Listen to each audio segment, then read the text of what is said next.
Okay. Alex, thanks for having a catch up with us. Of course, you've had a couple of games since we last spoke. Just tell us what you've got out of those. Plenty. The Barnsley game and the Halesowen game were very different in terms of obviously the teams that we fielded. At Barnsley, we played a more senior team, had less of the ball than we did in the previous two friendlies against Nantwich and Kidsgrove, so it was a different type of challenge for us. Obviously, those two games where we had lots of the ball, we could work on plenty of the patterns and the structures that we had in possession, whereas the Barnsley one was a really stern test out of possession, and the boys did exceptionally well, were really organised and resolute and didn't pass up too many opportunities and deserved the clean sheet. Would have preferred a bit more going forward from them, but they showed that in the latter stages of the game, so that was evident as the game started to develop. And then at Halesowen, it was a good challenge for a lot of the younger boys, because they were up against a men's team with quite a partisan crowd there as well, so a challenge that they don't get in academy football. And whilst it was really disappointing in many aspects with the ball, what they did show us a good bit of fortitude to go on and win the game, which isn't a bad habit to pick up regardless of who you play. It's another week nearly done and dusted towards the big kick-off. How are your overall views of it all? We're developing at the speed and at the rate at which we anticipated. We've got plenty of work into the players. Everybody that's been part of the training has really bought into what we're after. There's a great spirit about the place. The standards and the discipline that we've been demanding have been there day in, day out. And the aim is to add a couple more players to the group ahead of the game against Rochdale, so that we're in a position where we can hit the ground running in that game and the ones that follow. Everybody's watching what's going on in terms of players moving in and out and how the teams are doing in the pre-season games. You seem as though you've got your fair share of injuries, don't you, at the moment? How confident are you that by the time you come to the Rochdale game, you'll have most of them ready? Yeah, I mean, 2 or 3 are going to be touch and go. 1 or 2 are going to be definitely fit and available. We've got Connor and Charlie back in midfield, which is a huge help in terms of planning towards that first game.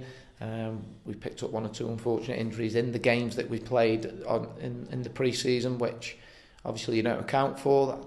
They're impact injuries. You can't do anything about them, unfortunately. They're not muscular, they're impact injuries. So that's the way it is, regardless of whether it's pre-season or during the season. You always have to contend with injuries, which is why we need to add a bit of depth to the squad to allow us to withstand those injuries when they do come. So yeah, it is what it is. We move on, and all systems go in terms of looking towards that game on July the 30th. Just a bit more on Connor Thomas and Charlie Colcott then. You said you've got them back with you. What does that actually mean? It means a multitude of things, really. We've got 2 very good players back into the group. 2 new players can obviously get used to the way that we want them to play. They're completely aware of that anyway, because they're used to the analysis and the video meetings that we have, so they've been part of all of that. They've been able to oversee aspects of training, so that when we do obviously go through practices that involve what we desire and need from the midfielders, they can see and hear. And they're both very switched on, intelligent footballers, so they'll settle into what we demand and need from them very quickly. But to have them back out on the grass is great. It's going to come too early for them to play at the weekend. But the games that follow against Longmore and Rotherham, they're going to play a part, and then they'll be in a position to be up for selection, hopefully, for the Rochdale game.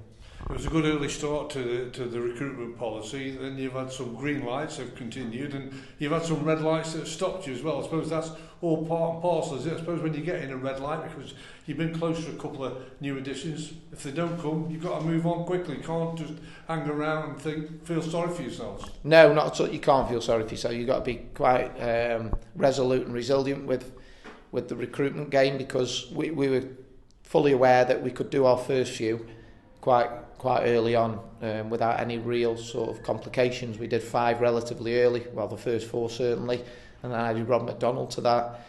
The ones that happen in and around this season now, the back end of the window, are always notoriously more difficult to do. We've had plenty of red lights that have popped up over the last week or so. We're trying incredibly hard to get the players in that we want. But when you're after good players, other clubs are also after those same players. And obviously there's geography that comes into it and all sorts of other things. So everybody's working exceptionally hard to ensure that we get some more bodies in before that first game. Well, let's look ahead to the weekend because West Bromwich Albion are coming up. It's a championship side, a top level championship side that you're going to be facing on your home ground as well. You must be well pleased, first of all, that fixture's been, confirmed and done and dusted for you. Yeah, really pleased. We did that one very early on. Alex Bruce, who obviously is Steve's son, who's on his coaching team, he spent a bit of time with us a couple of summers ago for a few months training with us. Great guy.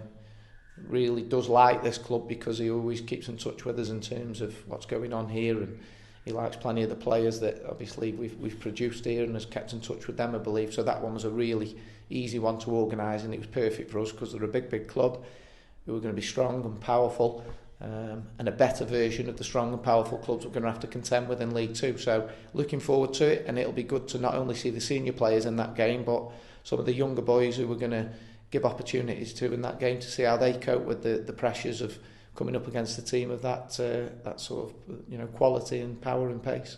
Well, it's business for you on the pitch. It's also a good one for the club and the fans, isn't it? Yeah, absolutely.